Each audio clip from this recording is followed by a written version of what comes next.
بقيت متصالح مع الله الآب. أول كلمة نطق بيها سلام لكم. الخطية مدمرة. ليه لازم تبقى فيه قيامة بعد كده؟ مش هرشي ربنا يا أندرو، موت الموت بموت المسيح.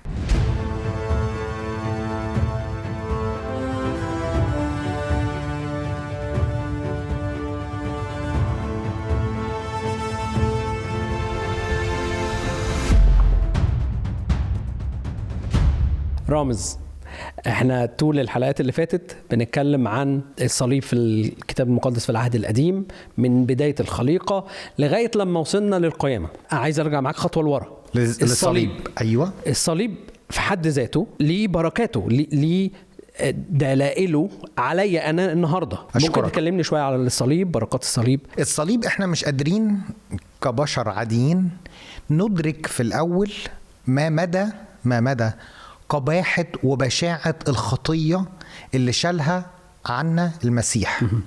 بمعنى ان كان في الذبيحة لما واحد كان بيروح للهيكل عشان يقدم ذبيحة وبيديها للكاهن عشان يقدمها، كان بيحط ايده على راس الذبيحة. ومعنى ان هو يحط ايده على راس الذبيحة ان انتقلت الخطية عنه وحملها عنها الذبيحة كانت نيابية عن الشخص اللي عمل الخطية، وهذه الذبيحة سوف تذبح بدون سفك دم لا تحصل مغفرة.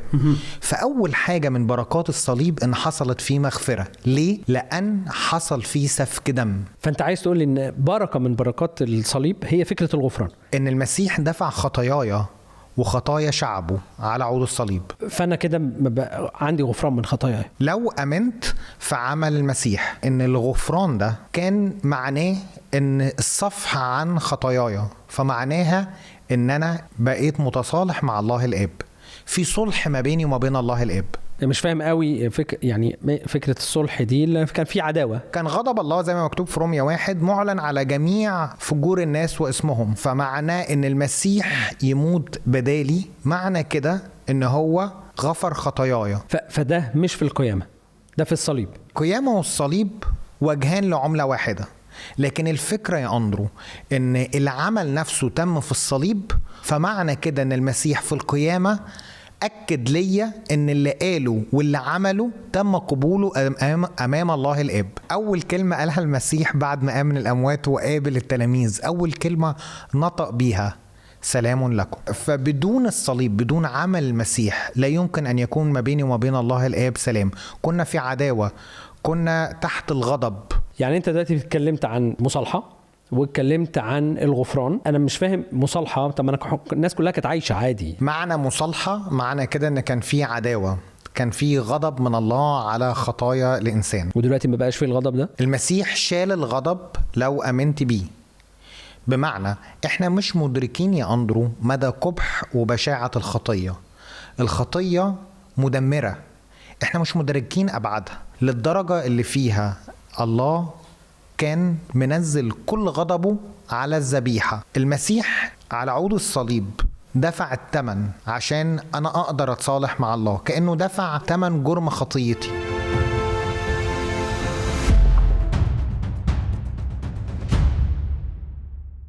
فكرة حجب وجه الله عن السيد المسيح. أيوة، ده في لحظات الترك. يعني في لحظة في الزمن أيوة الله الآب ترك الله الابن أو السيد المسيح. الترك مش معناها ان هما الاتنين بقوا منفصلين، لان احنا صعب ندرك هذا، لان الله واحد وإيماننا المسيحي بيقول ان الله واحد. لكن ان المسيح كالذبيحة الكاملة حامل لخطايانا.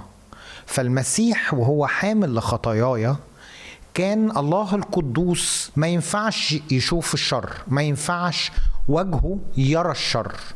المسيح في اللحظات دي كان ممثل لإنسانيتنا الخاطئة اللي شايلة الخطية. فالمسيح في الوقت ده كان الإنسان الكامل اللي شايل خطايا الشعب بتاعه. والله الآب لأنه إله قدوس كان يجب أن يحكم على هذا الشر. مكتوب كده في أشعياء في المسيح قبل لحظات الصليب كان يدهش ويكتئب. بطرس وهو بيصطلي في الشتاء وقاعد بيتدفى في النار، المسيح في عز لحظات الشتاء دي كان عرقه بينزل كقطرات دم. ليه؟ لأن المسيح في اللحظات دي كان شايف هول مشهد الصليب، مشهد الله، غضب الله هيجتاز فيه. يعني المسيح هيقف وينال الدينونة بدلا عني خطايا البشر كلهم، اللي أي خطية منهم تستحق الموت. المسيح يروح شايلها كلها ويحملها بدلا عنا. أشعة 53 وضع عليه اسم جميعنا. هو قدوس الله اللي في كل حين كان يفعل ما يرضيه.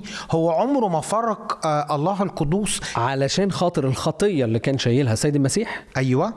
والله القدوس مش قادر يشوف الخطية دي. أشكرك. فحجب وجهه عن السيد المسيح. اللي أنا بقوله ده مظبوط؟ وده بيتسمى لحظات الترك، أو إن المسيح صار لعنة عشان إحنا ننال بركة. في الصليب يا أندرو حصلت مبادلة عظيمة. المسيح اجتاز في لحظات اللعنة دي عشان إحنا ننال بركة. المسيح قال أنا عطشان عشان إحنا ننال الارتواء. المسيح قال إلهي إلهي لماذا تركتني. وكأن في اللحظات دي المسيح كان عاوز يجيب ليه أبناء كثيرين. فالمسيح على عود الصليب شال عقوبة خطاياي. مفيش أي ذبيحة تستحمل ده، لكن لأنه ذبيحته ذبيحة كاملة، ولأنه دمه يكفر عن خطايا العالم أجمع، يقدر المسيح يشيل هذا الكم من هول دينونة رهيب على خطيتي وخطيتك. ده السؤال اللي كنت بسأله من شوية، فكرة أنا قبل الصليب وأنا بعد الصليب. إذا كنت أنا قبل الصليب كان في عداوة، ودي اللي اتكلمت عنها أنت في المصالحة، عداوة ما بيني وما بين الله. ففي الصليب نفسه أصبحت فيه فاصل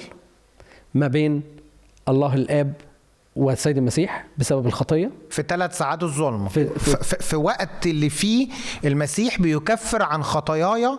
حصل إيه بعد كده؟ المسيح قال بقى في آخر كلماته على عود الصليب قد أكمل. أنا أتميت العمل. عارف اليهودي كان طول الأسبوع بيجري يجري يجري عشان يرضي الله. يوم السبت كان ممنوع أنه يعمل أي عمل. أنت عارف حتى لو يشيل الجرنان بالنسبة له هذا العمل يكسر يوم السبت، كأنه ما حفظش الوصية. المسيح رفع عنا كل ما هو مطلوب مننا أن نفعله لكي نرضيه، وقال لنا أنت مرضي عنك في الذبيحة بتاعت المسيح قد أكمل. يعني أنا أي فعل خير بعمله مفروض بعد الصليب نتيجة وليس هدف، نتيجة لعمله، مش بحاول أرضيه بيه. مش هرشي ربنا يا أندرو. أنا مش هقعد أدفع في فلوس لبنى بيوت لله، او اروح اعمل اعمال خير واقعد انشر انا بعمل اعمال خير لعل ولا عسى ان الذبيحه دي الفعل الخير ده يكفر لي عند الله الاب. المسيح بيقول لي في الصليب انا الكفاره بتاعتك وانا عملت العمل اللي يرضي الله الاب، فانت بيا نلت المصالحه مع الله الاب، نلت الغفران. بعد ما سيد المسيح شال كل الخطايا بتاعت كل البشر وحجب الله الآب وجهه عنه، هل رجعت المصالحة دي تاني؟ بتكلم على الله الآب مع السيد المسيح. هو الله الآب والله الابن والله الروح القدس ذات الجوهر.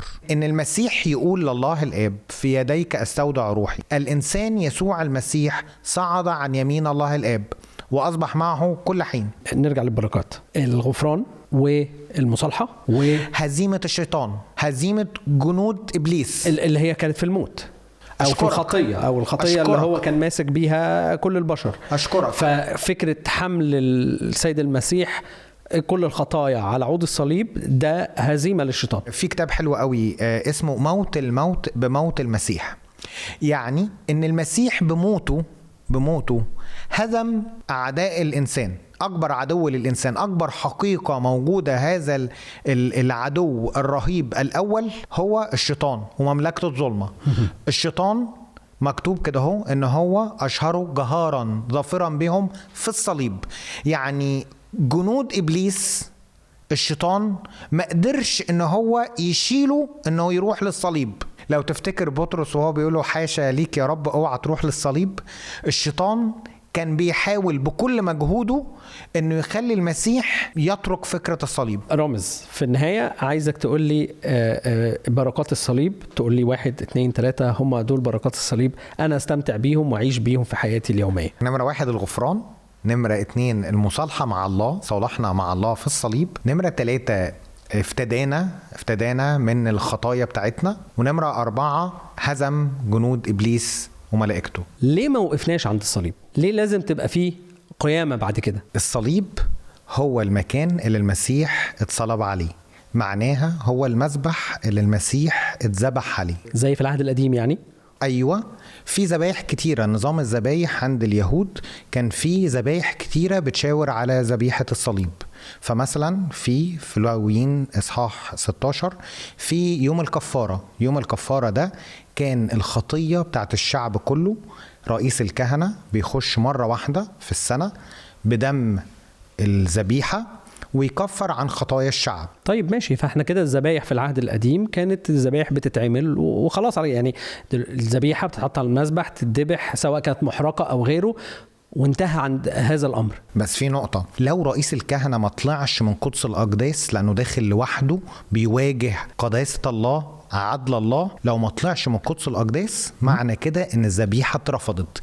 يا اما الذبيحة فيها عيب، يا اما رئيس الكهنة نفسه وجدت فيه خطية. فمعنى ان رئيس الكهنة يطلع من يوم الكفارة هو لسه حي، معنى كده ان الذبيحة اتقبلت. وكان بيقابل الشعب وبيقول لهم البركة الهارونية اللي موجودة سفر العدد وصح 6. وكلم الرب موسى قائلا كلم هارون وبنيه قائلا هكذا تباركون بني إسرائيل قائلين لهم يباركك الرب ويحرسك، يضيء الرب بوجهه عليك ويرحمك، يرفع الرب وجهه عليك ويمنحك سلاما، فيجعلون اسمي على بني إسرائيل وأنا أباركهم. معناها ان البركة دي كانت مبنية على ان الله اشرق وجهه عليهم. عارف في الصليب الله الآب حجب وجهه عن الرب يسوع المسيح في لحظات الترك في الصليب. فمعنى ان الله يحجب وجهه عن انسان دي في المفهوم اليهودي معنى كلمة لعنة. فكان لازم المسيح يجتاز في وقت فيه يختبر اللعنة عشان احنا ننال بركة. فإن كان في القيامة فيها بركة فده لأجل الصليب اللي المسيح حمل عنا خطايانا فيه. خروج رئيس الكهنة من قدس الأقداس أيوة في يوم الكفارة العظيم، أيوة، ده دليل أو برهان إنه الذبيحة اتقبلت، أن الذبيحة كانت كاملة وأن رئيس الكهنة كان بلا عيب ومحمي في دم الذبيحة. لكن الذبيحة نفسها في ذبايح كتير قوي كان بتتعمل في العهد القديم بدون يوم الكفارة، بدون الدخول إلى قدس الأقداس. أعظم يوم هو يوم الكفارة، حيث يحمل رئيس الكهنة خطايا الشعب كله ويدخل بيها مرة واحدة في سنة واحدة. ده هنسميه القيامة في العهد الجديد. أيوة، إن هو خروج رئيس الكهنة. طيب إحنا هنتكلم عن القيامة. أيوة، واضح إنه الموضوع كبير، أنا مشتاق أتكلم. واضح إنه كمان ليه بركات ممكن تبقى مختلفة. فعلا. شكرا جدا. شكرا.